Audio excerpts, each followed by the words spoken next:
Matthieu chapitre 17, nous lisons les 8 premiers versets. Matthieu chapitre 17, le verset 1 à 8. Voici ce qu'il est écrit. Nous lisons ensemble la parole de Dieu, cela est projeté ici devant. Nous lisons Matthieu chapitre 17, verset 1 à 8. Lisons ensemble, je vous prie, lisons. 6 jours après, Jésus prit avec lui Pierre, Jacques et Jean, son frère, et il les conduisit à l'écart sur une haute montagne. Il fut transfiguré devant eux. Son visage resplendit comme le soleil, et ses vêtements devinrent blancs comme la lumière. Et Moïse et Élie leur apparurent, s'entretenant avec lui. Pierre, prenant la parole, dit à Jésus, « Seigneur, il est bon que nous soyons ici. Si tu le veux, je dresserai ici 3 tentes, une pour toi, une pour Moïse et une pour Élie. » Et comme il parlait encore, une nuée lumineuse les couvrit, et voici une voix fit entendre de la nuée ces paroles.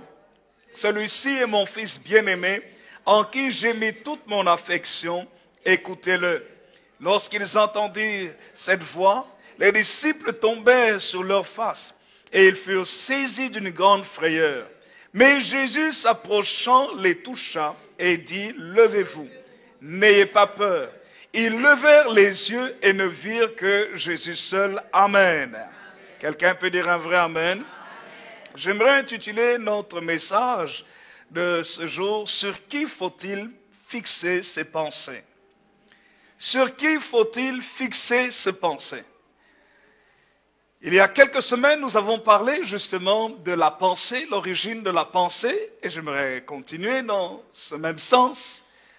Comment la pensée est influencée par nos émotions, du moins par nos sens. Nous avons parlé des différents sens, l'ouïe, donc nos oreilles, ce que nous écoutons, la vue, ce que nous voyons, et ainsi de suite, l'odorat, le toucher, le goût.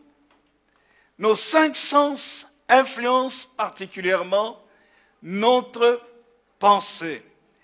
Mais ces sens-là interviennent dans tout ce qui constitue notre histoire ou les événements qui peuvent se produire dans notre vie. Les événements qui se produisent dans notre vie vont façonner notre caractère, notre comportement, nos attitudes, en fait, notre personnalité. Et c'est ça qui va conditionner, confectionner nos pensées. Les enfants, vous écoutez la parole de Dieu en silence. Je ne veux plus voir personne bouger. Vous deux là, venez ici. Venez, les deux, oui, venez, tous les deux, venez. Oui, toi aussi, juste après, à côté. Toi qui t'es levé, lève-toi. Oui, oui, vous deux, les deux. Voilà, venez, mettez-vous ici devant. Voilà, là, juste devant moi, là. Voilà, c'est bien.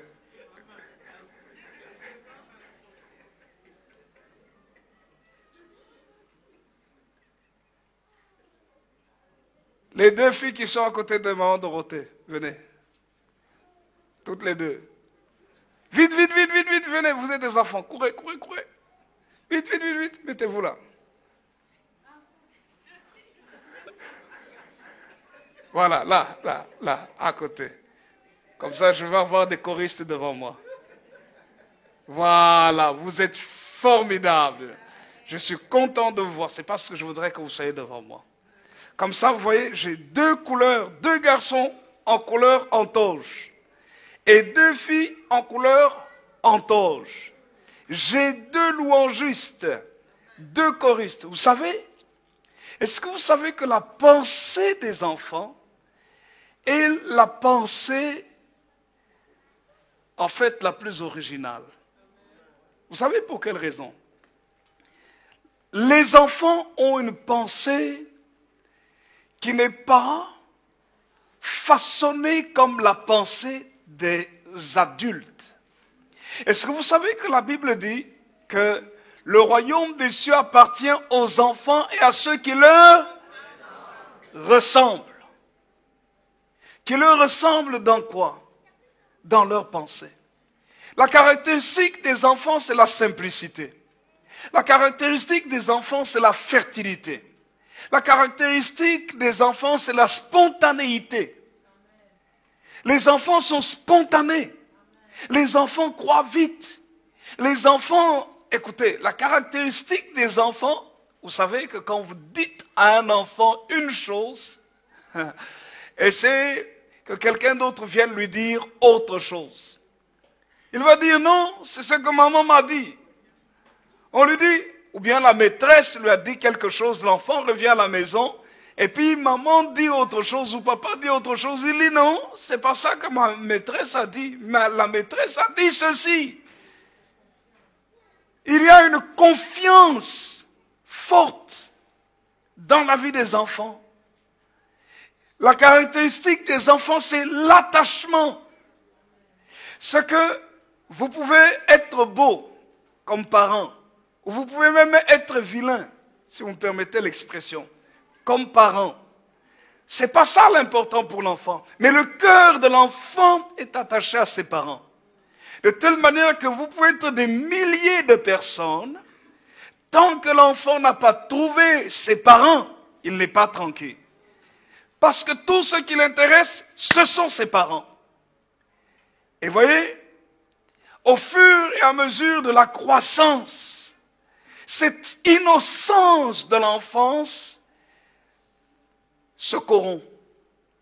Se corrompt et parfois est affectée négativement par les circonstances de la vie. Les mauvaises expériences, les abus qu'on a pu subir, les brimades qu'on a vécues, les frustrations que l'on a eues, les refus qu'on a eus, peut-être les causes et blessures qu'on a eues, ça affecte et ça marque l'esprit de l'homme. Et lorsque l'esprit de l'homme est ainsi marqué, ça affecte complètement son comportement. Et c'est là où vous allez voir qu'il y a des personnes qui sont timides, parce que peut-être elles n'ont pas été toujours élevées à leur juste valeur, considérées à leur juste valeur pendant qu'elles grandissaient. Ou peut-être qu'à l'école, on l'a toujours brimé, on a rejeté, on a écarté. Alors ça crée un sentiment de frustration. Et on peut continuer la liste. Mais quelle est la volonté de Dieu pour notre vie? La volonté de Dieu pour notre vie, c'est la restauration, la guérison de nos émotions pour que nous puissions saisir toutes les faveurs et les grâces de notre Père céleste, le Créateur du ciel et de la terre. Amen. Quelqu'un peut dire un vrai Amen. Nos pensées vont déterminer la réussite dans notre vie ou l'échec dans notre vie. Si tu penses mal, tu ne pourras jamais dépasser ton potentiel. Tu ne pourras jamais atteindre le véritable potentiel de ta vie. Et il y a malheureusement beaucoup de gens, même dans les églises, qui pensent mal. Mal des autres. Mal de ceci, mal de cela. Alléluia. Qui pensent mal quand on lui dit une chose. Qui pense mal lorsqu'on la regarde d'une certaine manière, qui pense mal lorsque peut-être on lui dit rien, on ne fait rien sur sa vie, on pense mal. Regardez combien de pensées négatives peut-être vous avez pu avoir. Et vous allez réaliser que les pensées négatives affectent négativement notre vie et notre comportement. Mais cela n'est pas la volonté de Dieu pour nous. C'est pour cela que dans la Bible, vous allez voir que les Saintes Écritures nous demandent d'avoir des pensées qui sont bonnes. Il est écrit que tout ce qui est vrai, tout ce qui est honorable, tout ce qui est digne de louange, soit l'objet de nos pensées, nous disent les Saintes Écritures. Alléluia. La volonté de Dieu, c'est que nos pensées ne soient pas des pensées tordues, si vous me permettez ainsi l'expression. Lorsque nous manquons la paix de Dieu, en général, l'absence de paix amène souvent des pensées négatives. Voilà pourquoi il est écrit dans Philippiens au chapitre 4, le verset 6 et le verset 7. Et le passage que je viens de lire, le verset que je viens de citer, Philippiens chapitre 4, verset 6 jusqu'au verset 8, il est écrit « Ne vous inquiétez de rien ». Dites à votre voisin, ne vous inquiétez de rien. Est-ce que vous savez que c'est l'attitude des enfants? Les enfants ont une telle confiance dans leurs parents. Ils ne s'inquiètent pas. Ils savent que les parents vont prendre soin d'eux. Alors, c'est comme ça que vous allez voir que les enfants vont rire plus facilement, vont jouer plus facilement, vont être plus gais plus facilement. Pourquoi? Parce qu'ils ne se soucient pas. Dites à votre voisin, Dieu ne veut pas que je m'inquiète. Par les inquiétudes, des gens tombent malades. C'est ce qu'on appelle les soucis. On a tellement de soucis dans son cœur. Ah, comment est-ce que je vais faire ceci? Comment est-ce que je vais vivre? Comment je vais payer mes factures? Comment est-ce que je vais nourrir ma mère, ma grand-mère? Comment est-ce que je vais prendre soin de mes enfants? Comment est-ce que je vais aller? Comment est-ce que je vais payer mes factures? Les inquiétudes ont créé des problèmes de santé. Parce que par les inquiétudes, nous déclenchons dans notre corps une libération hormonale exagérée. Les pensées affectent le fonctionnement de nos glandes hormonales. Tu peux avoir une pensée négative, ça déclenche l'adrénaline. Tu es plus nerveux, alors que ton taux d'adrénaline, normalement, à une certaine dose, à une certaine norme, mais tu la déclenches parce que l'adrénaline doit te pousser à l'action, mais tes pensées créent aussi la libération de l'adrénaline, et cette adrénaline n'est pas dépensée par exemple dans un effort physique, et puis après il y a une diminution au niveau des hormones où ton corps a été tellement habitué à une certaine dose d'adrénaline que lorsque tu n'as pas cette dose d'adrénaline, tu es épuisé physiquement. Tu sens la fatigue physique, l'épuisement. Rien que les pensées peuvent épuiser physiquement quelqu'un. Rien que les pensées peuvent créer la libération des sucs gastriques supplémentaires. Ton estomac travaille, l'acide est produit et ça crée même des perforations au niveau de l'estomac. Tu as des problèmes des ulcères, tu as des problèmes dans ton estomac à cause des soucis. Et quand vous allez chez les médecins vont vous poser parfois des questions. Est-ce que vous n'avez pas un problème? Est-ce que vous n'avez pas des situations? Est-ce que ça va bien dans votre famille? Parce que la santé est liée au bien-être psychique, intellectuel. Alléluia. Qu'est-ce que le Seigneur veut pour notre vie? Il est écrit, ne vous inquiétez de rien, mais en toutes choses, dites en toutes choses. Faites connaître vos besoins à Dieu par des prières et des supplications avec des actions de grâce. Regardez, il est écrit si vous avez une situation qui vous préoccupe, allez parler de cela à Dieu. C'est pourquoi il dit, faites connaître vos besoins à Dieu par des prières et des supplications. Avec des actions de grâce. 3 choses. Prière, supplication, action de grâce. La prière, je parle à Dieu. J'expose mon problème à Dieu. La supplication, je lui demande d'intervenir. C'est une position d'humilité. Quand on ne supplie pas quelqu'un qui est inférieur à nous, on supplie en général quelqu'un qui est supérieur. Celui qui est inférieur, on lui donne des ordres. Celui qui est supérieur, on le supplie. Les supplications en disant, s'il te plaît Seigneur, interviens dans ma vie. Donc c'est nous mettre dans une position d'humilité. Troisièmement, l'action de grâce. Qu'est-ce que l'action de grâce? L'action de grâce, ce sont les remerciements. J'apprends à remercier Dieu. Qu'est-ce que le remerciement crée dans le cœur d'une personne? Quand vous dites merci, il y a quelque chose qui se déclenche dans votre vie. C'est la joie. Il y a c'est quel hormone là qui crée la joie? C'est hormonal aussi. Hein?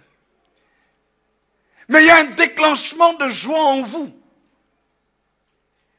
La joie est un médicament. Apprendre à rire, c'est un médicament. Un cœur content est en bonne santé. Et c'est là que l'action de grâce, c'est les remerciements. Est-ce que vous n'avez jamais réalisé que lorsque quelqu'un vous promet quelque chose, avant même que la chose n'arrive, vous lui dites déjà merci, votre cœur n'est plus troublé, vous avez la paix en vous, mais vous avez en plus autre chose, vous avez la joie. Avant même d'obtenir la chose, vous avez la joie, vous dites, oh, il va réaliser ceci pour moi. Oh, c'est formidable, c'est extraordinaire. Et la joie vous donne de la force pour faire ce qu'il faut faire. C'est pour ça que la Bible dit, dans Néhémie, la joie du Seigneur sera votre force. La joie est une puissance qui nous permet de déplacer les montagnes. Gloire au Seigneur. Vous voyez? Ne vous inquiétez de rien, mais en tout temps, faites connaître vos besoins à Dieu par des prières, des supplications, avec des actions de grâce. Et comme conséquence, la Bible dit, et la paix de Dieu qui surpasse toute intelligence gardera vos cœurs et vos pensées en Jésus-Christ. Vos pensées et vos sentiments, vos émotions seront gardés, seront protégés en Jésus-Christ. Protégés contre les mauvaises pensées. Protégés contre les pensées du suicide. Protégés contre la dépression. Protégés contre les pensées de vengeance. Protégés contre les pensées négatives. Protégés contre les pensées d'échec, les pensées noires, les pensées obscures, les pensées tristes. Protégés. C'est extraordinaire. Quand tes pensées sont protégées, tu peux te focaliser sur l'essentiel. Regardez un peu quand dans le couple vous avez un problème avec votre épouse ou votre époux et que vos pensées tournent. Même au lieu de manger, même vous arrivez à table, au lieu de vous concentrer sur la nourriture pour vous nourrir, vous avez faim, mais vos pensées, à cause du problème que vous avez eu, sont tellement fortes qu'elles vous empêchent même de manger. En d'autres termes, elles vous empêchent de faire du bien à votre corps. Vos pensées négatives veulent éloigner de vous la vie. Parce que si on ne se nourrit pas, on est en train d'amener son corps à périr. Vous voyez le pouvoir des pensées. Les pensées négatives peuvent amener quelqu'un dans la mort. Et c'est pour ça que Dieu ne veut pas que nous ayons des problèmes les uns avec les autres. Quand nous avons un problème avec quelqu'un, nous devons tout faire pour nous réconcilier, demander pardon, pour lui permettre à lui ou à elle d'avoir des bonnes pensées. Parce que si à cause de toi, quelqu'un a des mauvaises pensées, tu es un assassin peut-être. Tu lui as dit une chose dure, une chose difficile, une chose compliquée, Et peut-être pendant des jours et des jours, la personne rumine, la personne pense, la personne se sent mal. Et peut-être parfois la personne arrive près de la Meuse, le fleuve de la Meuse. Et elle commence à dire, mais moi je ne vaux rien. D'ailleurs, tel m'a dit ceci, ceci. Et puis l'eau qui parle, l'eau lui dit, jette-toi seulement ici. Viens, jette-toi. Qui est à la base? Celui qui a libéré ou qui a suscité les pensées négatives dans l'autre. Tu es coupable. Et c'est la raison pour laquelle le Seigneur dit, soyez en paix les uns avec les autres. Quelqu'un peut dire un vrai amen? Quelqu'un dit un vrai amen? Il y a des assassins en puissance, des assassins qui s'ignorent. Parce qu'elles déclenchent chez les autres les mauvaises pensées. Elles suscitent les mauvaises pensées. Écoutez-moi bien.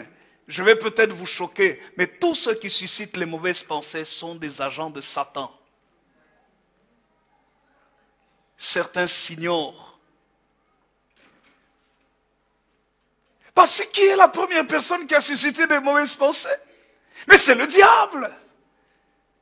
J'aime citer souvent ce texte de Genèse au chapitre 3, où vous allez voir clairement que Satan, le diable, est venu vers Adam, vers Ève plutôt, en lui disant, mais Dieu a-t-il réellement dit qu'il ne faut pas manger le fruit défendu? Mais vous savez que quand Ève a reçu ses pensées, Ève n'était plus dans la pensée de Dieu qui était la bonne pensée. Ève a été dans la pensée de l'interdit. Parce que le Seigneur avait dit, le jour où vous en mangerez, vous mourrez. Et la pensée d'Ève est restée sur la pensée de Satan. Elle a pris le fruit défendu, elle l'a mangé, elle a contaminé son mari. D'abord dans les pensées et dans les résultats. Il ne faut jamais se laisser contaminer par les mauvaises pensées de quelqu'un. Il faut tout faire. Écoutez-moi bien. Pourquoi? La pensée a une force insoupçonnée. Il y a une puissance dans la pensée, terrible, qui peut détruire la vie de quelqu'un. Et c'est ce qui s'est passé. Ève a communiqué la pensée à Adam. Et Adam a mangé le fruit. Elle a été entraînée, les deux ont été entraînés dans la pensée de Satan. Résultat, ils ont perdu. Dites à votre voisin, Dieu ne m'appelle pas à perdre, mais à gagner. Dites-le à quelqu'un, Dieu ne m'appelle pas à perdre, mais à gagner. Quelqu'un peut dire un vrai amen? C'est pour cela qu'il faut faire attention à ses pensées. Mais comment sauras-tu ce que quelqu'un pense par ses paroles? Voilà pourquoi il faut faire attention aux paroles qui sortent de notre bouche. Aux paroles qui sortent de la bouche de quelqu'un d'autre. Il faut faire attention. Parce que les paroles vont affecter positivement ou négativement nos pensées. Mais la volonté de Dieu, c'est que nos cœurs et nos pensées soient gardés en Jésus-Christ. La paix de Dieu qui surpasse toute intelligence gardera vos cœurs et vos pensées en Jésus-Christ. Et Philippiens chapitre 4 verset 8 dit ceci. Au reste, frères, que tout ce qui est vrai, il ne faut pas penser mal. Je n'aime jamais recevoir une histoire de quelqu'un sans vérifier. Vous savez pourquoi? Parce que je peux raconter, comment il s'appelle le petit? Comment tu t'appelles? Pierre. Pierre Alexandre. Je peux dire une chose à Pierre Alexandre, qui va le dire à Anthony. Anthony qui va dire à Blaise. Bon, on saute directement chez Blaise qui va dire à Kakou. Et ainsi de suite. Vous allez voir que la chose que je vais dire ici, à la fin, ce sera complètement tordu. Elle ne sera pas vraie. Mais maintenant, si je veux la vérité, où est-ce que je dois aller? Vers? À la source. À la première personne. Quelqu'un peut dire un vrai amen.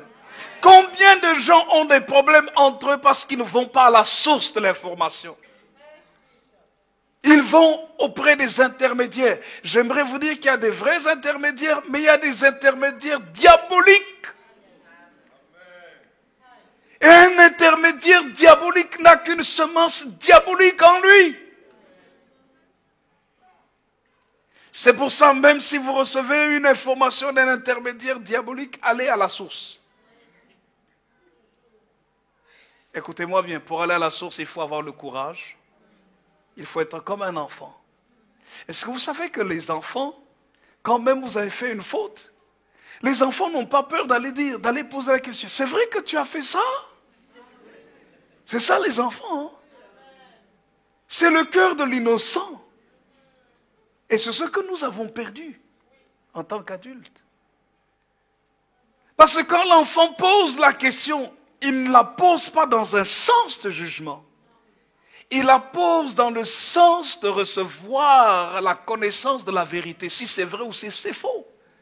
L'enfant ne va pas vous juger parce que vous avez fait ou vous n'avez pas fait. L'enfant vient vérifier l'information. C'est vrai que toi, tu as fait ça? Est-ce que c'est vrai ou ce n'est pas vrai? C'est l'acte, le fait, l'information. Ça n'a rien à voir avec la personne. Quelqu'un saisit ce que je suis en train de dire? La Bible dit que tout ce qui est vrai, tout ce qui est honorable, ce que l'on peut honorer, qui a de la valeur, qui est estimable, tout ce qui est juste, qui est correct, qui est droit, tout ce qui est aimable, dans lequel on trouve l'amour. On retrouve le rassemblement, l'amitié. Les amis, l'ami aime en tout temps. Et dans le malheur, il se montre un frère. Et tout ce qui mérite l'approbation, sur lequel on doit être d'accord, on est d'accord. Tout ce qui mérite l'approbation, tout ce qui est vertueux, qui montre la vertu, qui est digne de louange, qui peut être acclamé. Que tout cela soit l'objet de vos pensées. C'est très fort ce que l'apôtre Paul dit ici aux Philippiens. Que cela soit l'objet de vos, soit l'objet de vos, soit l'objet de vos pensées. Nous retournons à notre texte de base. Alors, sur qui faut-il fixer ses pensées? Dans ce texte que nous avons lu, nous voyons une chose très très importante. Je vais très rapidement parler de 4 points puis je vais m'arrêter. La première chose que nous voyons, écoutez-moi bien, tu ne peux pas avoir de bonnes pensées si tu n'as pas une équipe gagnante avec toi. La première chose donc, il faut avoir la pensée de l'équipe gagnante. Ne sois pas parmi les perdants. Ne sois pas parmi ceux qui croient que ce n'est pas possible.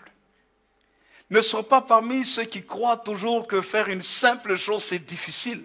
Est-ce que vous savez que actuellement, la majorité des gens pensent en termes de difficulté, d'impossibilité? La majorité des gens pensent en termes d'obstacles. La majorité des gens pensent en termes de difficultés. En termes d'efforts qu'il faut faire. Non, c'est pas possible. Non, c'est pas... Oh non, c'est... En fait, j'ai constaté que même dans l'église, au milieu des enfants de Dieu, parfois, pour faire une simple chose, je vois les gens qui viennent avec des raisonnements que non, ce n'est pas possible, c'est difficile, c'est compliqué. Non. Dites à votre voisin, il faut faire partie d'une équipe gagnante. Quelqu'un peut dire un vrai amen? Il faut faire partie de l'équipe gagnante.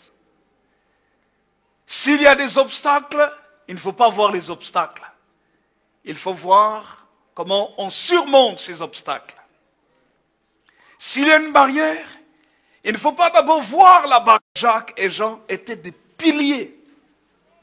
Que lorsqu'ils ont reçu le Saint-Esprit, c'était des gens qui ne reculaient devant rien. Qui même dans les épreuves, dans les difficultés, ne voyaient pas les épreuves comme un moyen de destruction, mais voyaient les épreuves comme un moyen de purification, de valorisation. Pierre pouvait dire que même s'il y a des épreuves, il ne faut pas les considérer comme telles. Mais le but de l'épreuve, ce n'est pas de bloquer votre vie, mais au contraire de lui donner plus de valeur. C'est ça qu'il dit dans 1 Pierre au chapitre 1er, le verset 7. Il dit, afin que l'épreuve de votre foi, plus précieuse que l'or périssable, qui cependant est éprouvé par le feu, ait pour résultat la louange, la gloire et l'honneur lorsque Jésus-Christ apparaîtra. Donc il est en train de dire, même si vous avez des épreuves, sachez très bien que ces épreuves-là, c'est pour votre bien. Ça produit quelque chose de meilleur. Ça produit en vous la valorisation de votre vie. Et cette épreuve aura pour résultat la louange, la gloire et l'honneur. Vous voyez, il faut s'entourer des gens qui, même s'il y a des difficultés, des situations compliquées, ils réfléchissent dans le bon sens du terme. Quel est le bien que l'on peut avoir au travers de cette difficulté, de cette situation compliquée? Parce qu'il y a toujours un bien. Écoutez-moi bien. Tant que tu respires et que tu vis sur la terre, quand une situation catastrophique que tu n'as pas souhaitée arrive, ou peut-être même par ton imprudence c'est arrivé, il y a toujours un bien à retirer de cette situation. Mais pour ça, il faut réfléchir. C'est pourquoi la Bible dit au jour du malheur, réfléchis. L'équipe gagnante est une équipe qui est marquée par une pensée positive. Une pensée de possibilité. Et Jésus avait cette équipe. Dans Exode au chapitre 17, on nous montre que Moïse était cet homme aussi qui voulait s'entourer d'une telle équipe. Dans Exode chapitre 17, le verset 8 à 13, il est écrit, Amalek vint combattre Israël à Réphidim. Alors Moïse dit à Josué, choisis-nous des hommes, sors et combat Amalek. Demain je me tiendrai sur le sommet de la colline, la verge de Dieu à la main. Josué fit ce que lui avait dit Moïse pour combattre Amalek, et Moïse, Aaron et Hur montèrent au sommet de la colline. Lorsque Moïse élevait sa main, Israël était le plus fort. Lorsqu'il baissait sa main, Amalek était le plus fort. Les mains de Moïse étant fatiguées, ils prirent une pierre qu'ils placèrent sur lui et il s'assit dessus. Aaron et Hur soutenaient ses mains l'un d'un côté, l'autre de l'autre, et ses mains restèrent fermes jusqu'au coucher du soleil. Et Josué vainquit Amalek et son peuple au tranchant de l'épée. L'équipe gagnante, ce n'est pas l'équipe qui voit l'expérience, mais qui voit les possibilités, peut-être même qu'il faut créer pour être victorieux. J'aimerais vous signaler que Israël n'était pas habitué à la guerre dans ce récit ici. Israël venait de passer 430 ans en Égypte. Et la plus grande partie de ces années, c'était sous l'esclavage de l'Égypte. Ce n'étaient pas des hommes de guerre. Et cependant, Dieu les délivre. Ils passent la mer Rouge. Et puis ils se retrouvent à Mara. Et puis ensuite, la Bible dit que sur leur chemin, ils rencontrent des hommes qui vont leur faire la guerre. C'est la première fois que nous voyons ici le peuple de Dieu faire la guerre. La guerre pour se défendre. La parole de Dieu nous dit que les enfants d'Israël étaient partis du désert de Sin et ils ont campé à Réphidim. Et là, ils n'ont pas trouvé de l'eau à boire et Dieu a fait un miracle. Et puis, ils ont eu de l'eau à boire. L'eau est sortie du rocher à Horeb. Et là-bas, à Réphidim, vous voyez, ils venaient d'avoir un problème d'eau. Dieu a fait un miracle, l'eau est sortie du rocher. Mais ils ont encore là-bas, à Réphidim, un autre problème. Vous savez, ce que Dieu fait quand il y a des problèmes, Dieu ne pense pas en termes d'obstacles, il pense en termes de possibilités. Dieu dit à Moïse, passe devant le peuple, marche. Tu vas frapper le rocher et l'eau va sortir. Moïse obéit. Il arrive au rocher à Horeb, il frappe le rocher, l'eau sort et tout le peuple boit. Est-ce que les gens négatifs vont accepter que l'eau puisse sortir d'une pierre? Les gens négatifs vont vous décourager en disant, mais non, mais écoute, Moïse, qu'est-ce que tu fais? Est-ce que tu trouves ça normal? D'abord, nous sommes dans un lieu désert. Il n'y a pas d'eau ici, c'est le désert. Et en plus de cela, tu dis que Dieu t'a dit d'aller frapper le rocher là. Et l'eau va sortir de là. Non, non, non, non, Moïse. Ça, ce sont les gens négatifs. Moïse reçoit la pensée de Dieu. Il prend le bâton qu'il avait, il prend sa verge, et il arrive, il frappe le rocher. Et la Bible dit, l'eau sort du rocher et tout le monde boit. Le problème est solutionné. Dans la vie, vous aurez des problèmes. Dites à votre voisin, les problèmes ne manquent pas dans la vie. Mais dites à votre voisin, les possibilités, les solutions ne manquent pas non plus. Quelqu'un dit Amen. Dites un vrai Amen. Les possibilités, les solutions ne manquent pas. Dites à votre voisin, il faut chercher les possibilités, les solutions plutôt que les obstacles.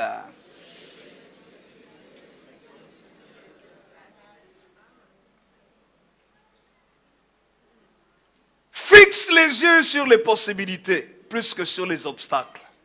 Réfléchis, réfléchis et réfléchis. Dites à votre voisin, réfléchis, réfléchis, réfléchis. Alléluia. Béni soit le nom du Seigneur.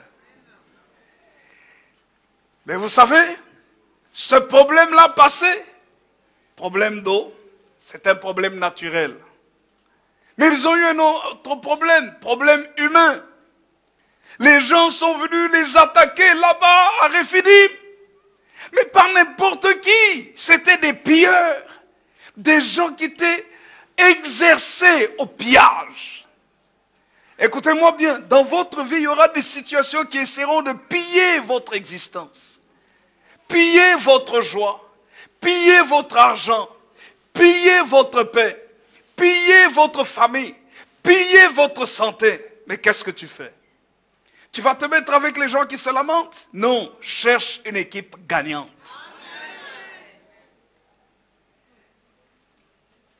Aaron, Hur, Josué ont été sélectionnés par Moïse. Et Moïse dit à Josué, cherche des hommes et descends dans la vallée pour combattre contre Amalek. Bien sûr, Josué non plus ne devait pas choisir n'importe qui. Il ne devait pas choisir des craintifs. Rappelez-vous ce que j'ai dit tout à l'heure. Ces gens n'étaient pas habitués à la guerre. C'était leur premier combat. Moïse dit à Josué, prends des hommes et combat Amalek. Moïse donc s'est entouré d'une équipe gagnante. Aaron, Hur, Josué descend, des hommes de prière pour le soutenir, pour être avec lui dans la prière sur le sommet de la colline. Même quand vous priez, ne soyez jamais avec des gens qui sont négatifs, qui parlent mal des autres, qui critiquent, qui disent c'est difficile, c'est compliqué, on ne va pas y arriver. Des gens comme ça, il faut dire bonjour, au revoir. Quelqu'un dit Amen.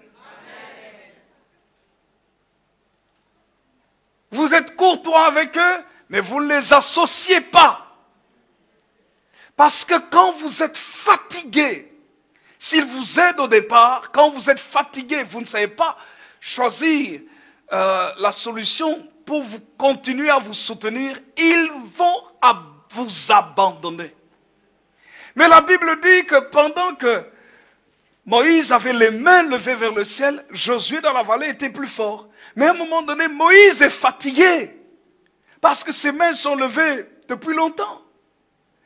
Mais la parole de Dieu nous montre Josué et Hur le soutenir de chaque côté. Vous avez besoin des gens qui vous soutiennent dans les épreuves, pas des gens qui vous abandonnent. Et puis à un moment donné, Moïse fatigué, vous avez besoin des gens qui réfléchissent même à votre place. Pendant que Moïse était fatigué, ils se sont dit, qu'est-ce que nous allons faire? Mais ils ont vu une pierre à côté, ils ont dit, ah non, mettons une pierre. Voilà, Moïse, viens maintenant, assieds-toi. Ils ont placé sous lui une pierre, c'est-à-dire, ils l'ont amené dans le repos. Quand tu es fatigué, tu as besoin des gens qui pensent et qui peuvent te procurer la paix. Pas des gens qui disent, ouais, mais Moïse, tu vois, ça dure, ça fait longtemps. Et puis tu es fatigué, et puis bon, nous aussi. Non. Mais des gens qui savent se sacrifier pour toi.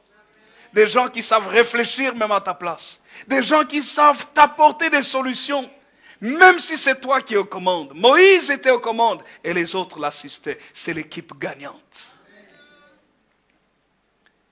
Et tandis qu'il avait les mains levées, puisqu'il était entouré de bonnes personnes, Josué dans la vallée avait la victoire aussi. Amen. Jésus s'est entouré d'une bonne équipe. Quelqu'un dit un vrai amen. Béni soit le nom du Seigneur. La deuxième chose, le Seigneur Jésus a pris Jacques et Jean, et lorsqu'il les a conduits à l'écart sur cette haute montagne, les Saintes Écritures nous disent que là-bas, il fut transfiguré devant eux. Son visage resplendit comme le soleil, et ses vêtements sont devenus blancs comme la lumière. Visage comme le soleil, vêtements blancs comme la lumière. Écoutez-moi bien. La deuxième chose que nous voyons ici, c'est que la puissance de la lumière doit influencer tout notre être. Qu'est-ce que la lumière ici? La lumière, c'est la révélation de Dieu. La révélation de Dieu doit guider toute notre vie. Notre tête, mais notre être entier, nos vêtements doivent resplendir de blancheur, resplendir de lumière, comme le Seigneur Jésus. Dans Matthieu chapitre 6, le verset 22 et 23, nous dit ceci, l'œil est la lampe du corps. Si ton œil est en bon état, tout ton corps sera éclairé. Mais si ton œil est en mauvais état, tout ton corps sera dans les ténèbres. Si donc la lumière qui est en toi est ténèbre, combien seront grandes ces ténèbres? Amen. Quelqu'un peut dire un vrai amen? Quel est le but de la révélation de Dieu? Pourquoi Dieu nous révèle les choses cachées? Écoutez-moi bien. Dieu nous révèle les choses cachées pour que notre être entier aussi soit dans une bonne vie. En d'autres termes, que nous puissions bien vivre. Si tes yeux sont en mauvais état, tout ton corps est dans le noir aussi. C'est-à-dire que ton corps va vivre plus de difficultés, de souffrances, parce que tu ne vois pas. Dieu nous a donné l'intelligence, la réflexion, la sagesse, que nous devons utiliser dans tous les domaines de nos vies. Vous les étudiants, vous les élèves, bientôt c'est la fin de l'année. Bientôt c'est la session des examens.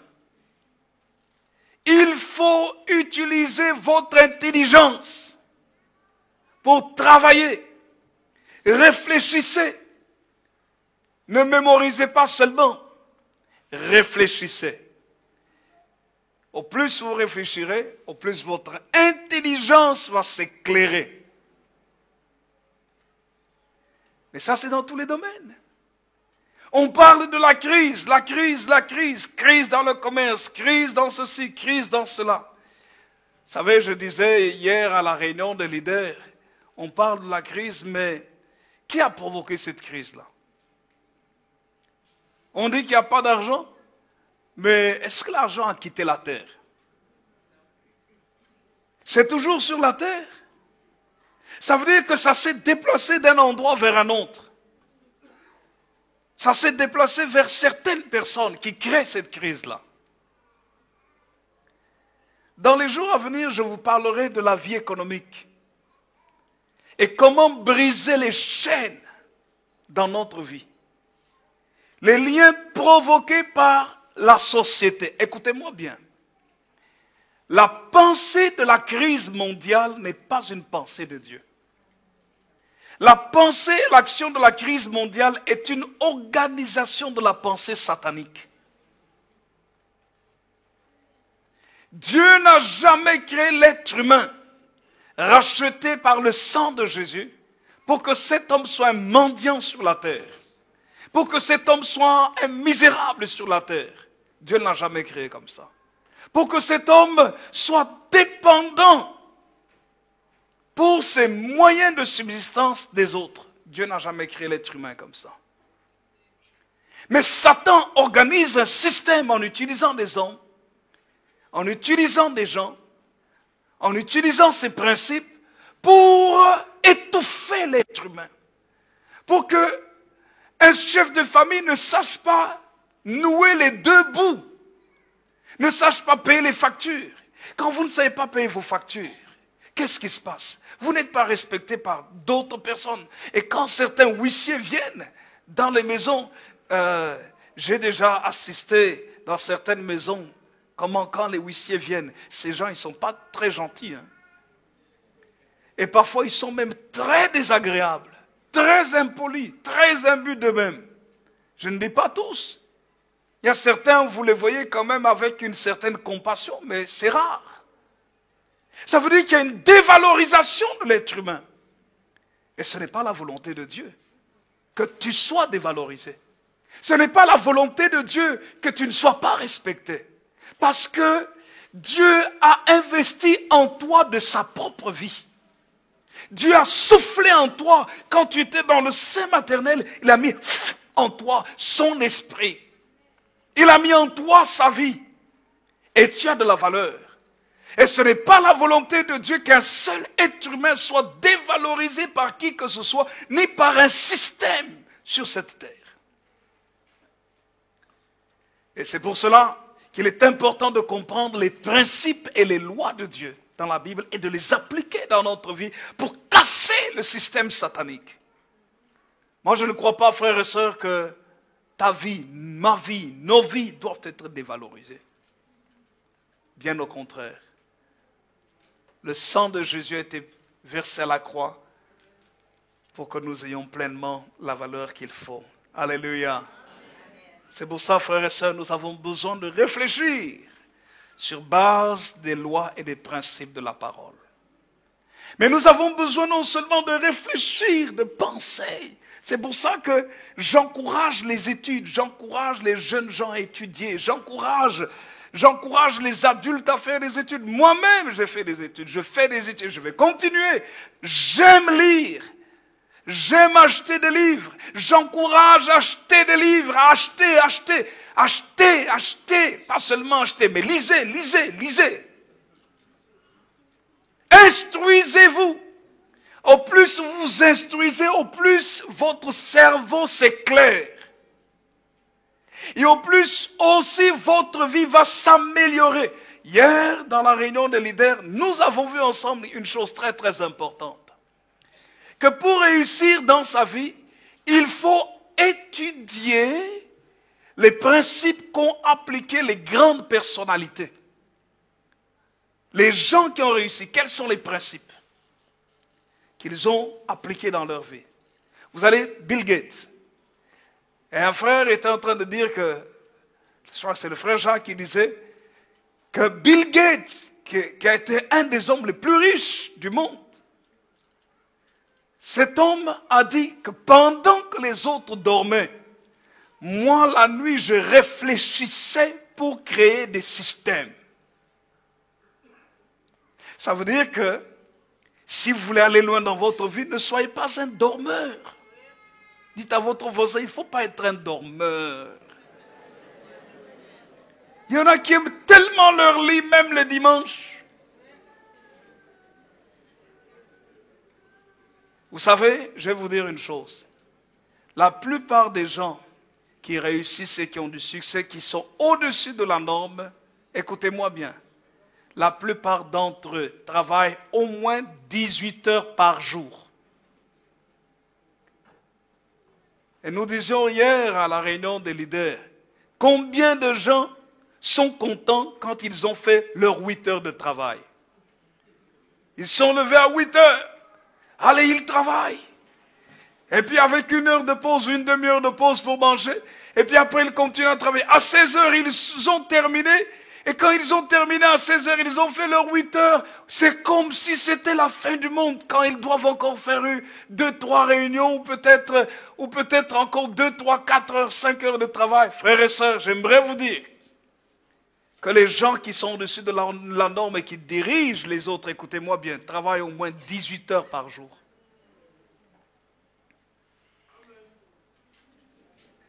Dites Amen. Tu ne peux pas aller loin si tu ne travailles pas beaucoup. Dans la vie spirituelle, c'est la même chose. Le travail, c'est dans tous les domaines.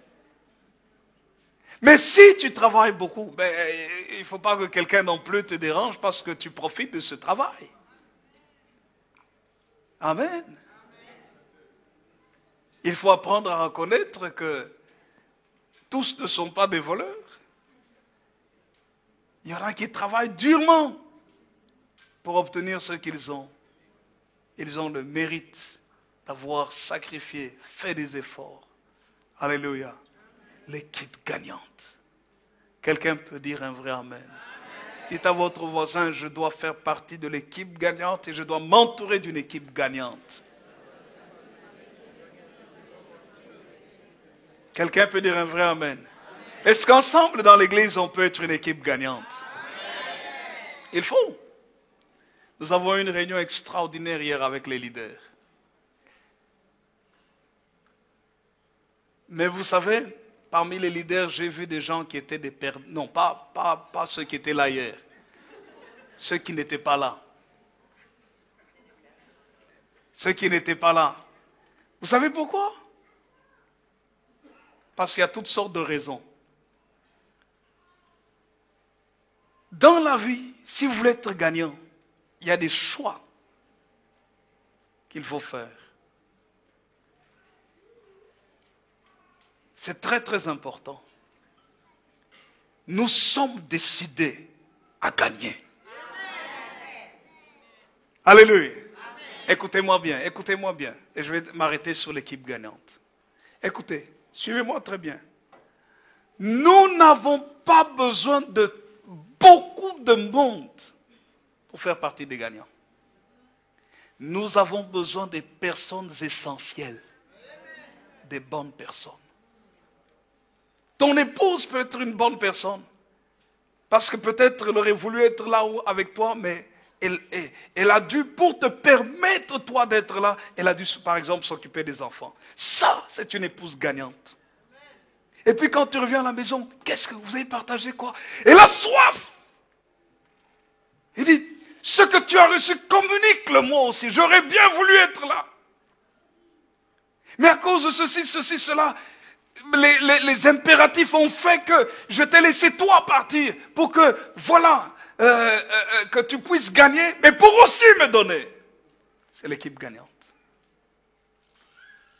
Sois partie de ceux qui ont une mentalité de gagnant. À tous les niveaux. À tous les niveaux. À tous les niveaux. À tous les niveaux. À tous les niveaux. Alléluia. Béni soit le nom du Seigneur. Dieu t'a appelé à gagner. Et c'est là que, quand vous voyez le Seigneur Jésus monter sur la montagne avec Pierre, Jacques et Jean, ceux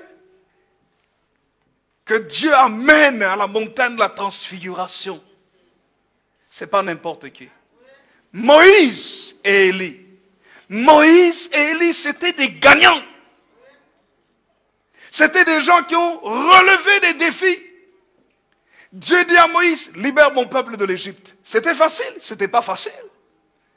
Moïse lui dit, mais comment je vais faire? Dieu lui dit, je serai avec toi. Qu'est-ce que tu as dans la main? Le bâton.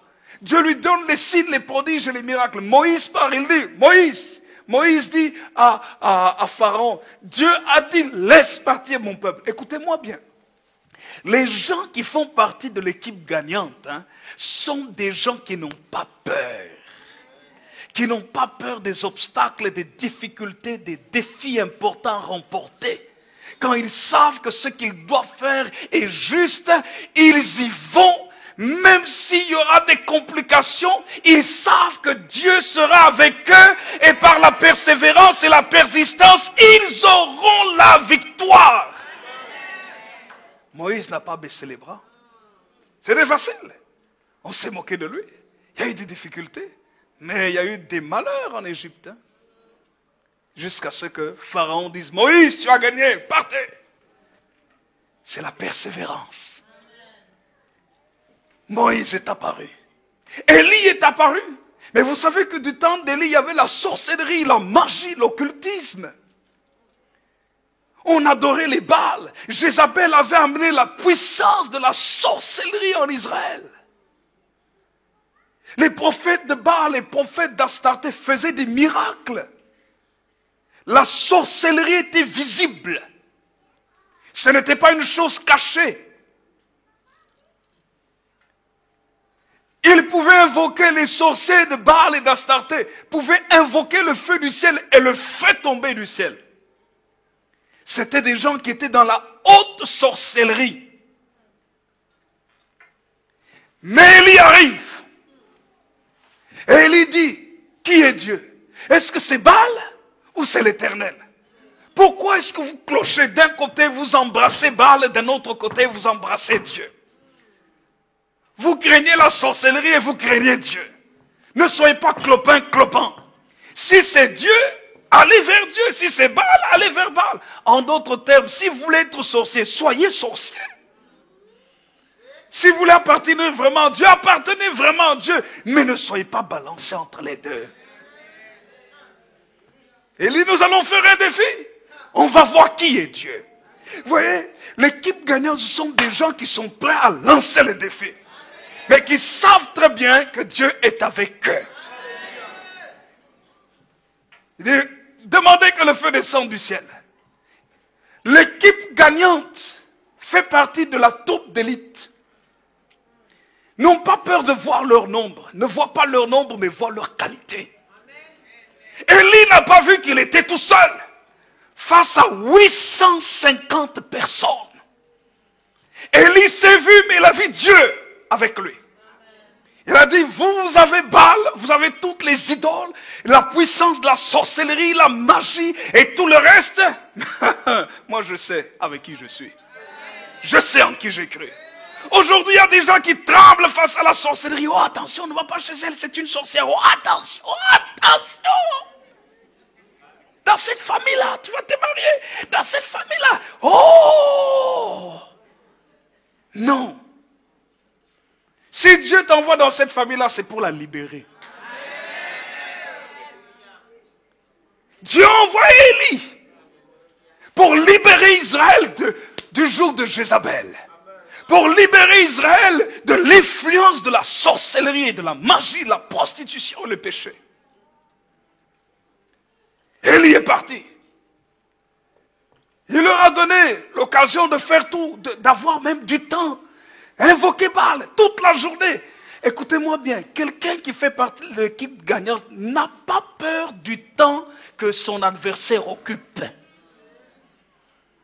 Toute la journée, ils ont invoqué Baal. Baal n'a pas répondu. Mais lui, quand il est venu, il a dit, Éternel, que l'on sache aujourd'hui en Israël que je suis ton serviteur. Et que j'ai fait toutes ces choses par ta parole. La Bible dit, il invoque Dieu et le feu descend du ciel. Et quand le feu descend du ciel, tout Israël le voit et dit, c'est l'Éternel qui est Dieu, c'est l'Éternel qui est Dieu. Frères et sœurs, aujourd'hui Dieu cherche des hommes et des femmes qui n'auront pas peur des défis pour que les nations disent, c'est l'Éternel qui est Dieu. Est-ce que vous pouvez faire partie de cette équipe gagnante? Dieu cherche des hommes et des femmes qui vont se lever, qui vont dire, le Seigneur est avec moi. La puissance de Dieu est avec moi. Je n'ai pas peur de la sorcellerie, mais je veux faire glorifier le nom de mon Seigneur dans ces lieux. Que les nations disent que c'est l'Éternel qui est Dieu. Jésus n'est pas apparu avec n'importe qui. Pierre, Jacques et Jean. Moïse est arrivé, le libérateur des nations. Élie est arrivé, celui qui a défié la puissance de la sorcellerie. Celui qui était prêt même à lutter avec Dieu en disant, Seigneur, pendant 3 ans et 6 mois, il n'y a pas eu de pluie, c'est la sécheresse, c'est la crise, mais Seigneur, tu es capable de transformer la crise en source de vie, en source de grâce, en source de bénédiction. Il n'a pas attendu d'avoir toute une équipe d'intercession avec lui. Il savait que sa prière allait faire bouger le cœur de Dieu. Même si ce n'était pas la première fois, Seigneur envoie la pluie. Il envoie son serviteur. Est-ce que la pluie est là? Il dit non, le ciel est bleu, il n'y a rien. Il dit c'est pas grave. Même si Dieu n'a pas répondu une première fois, peut-être que la deuxième fois, Dieu répondra. Seigneur envoie la pluie. Il envoie son serviteur. Est-ce que la pluie est là? Il dit non, le ciel est très bleu. Il n'y a pas un seul nuage dans le ciel. Il dit c'est pas grave.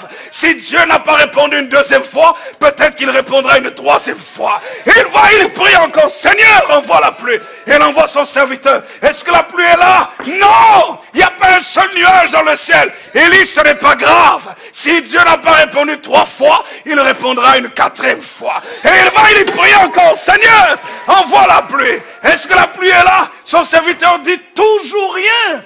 Est-ce qu'il faut continuer à prier Élie? Si Dieu n'a pas répondu 4 fois, peut-être qu'il répondra la 5e fois. Seigneur, envoie la pluie. Et il envoie son serviteur. Son serviteur lui dit, toujours rien, maître. Il dit, c'est pas grave. Ce n'est pas grave. Je sais en qui j'ai cru. Je me connais. Je n'abandonnerai pas.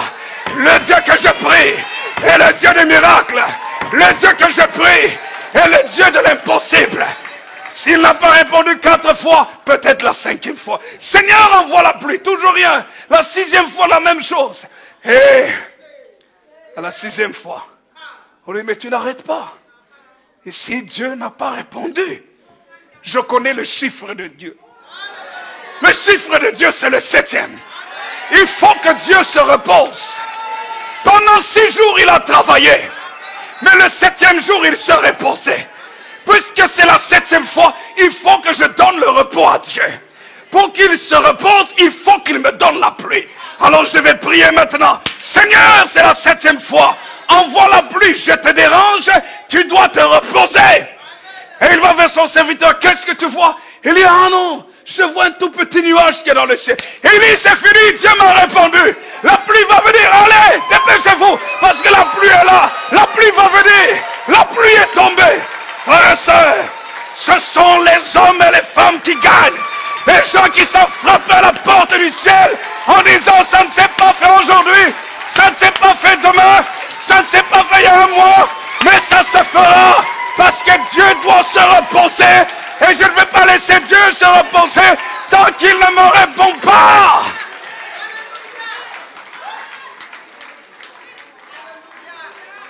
Levons-nous ensemble.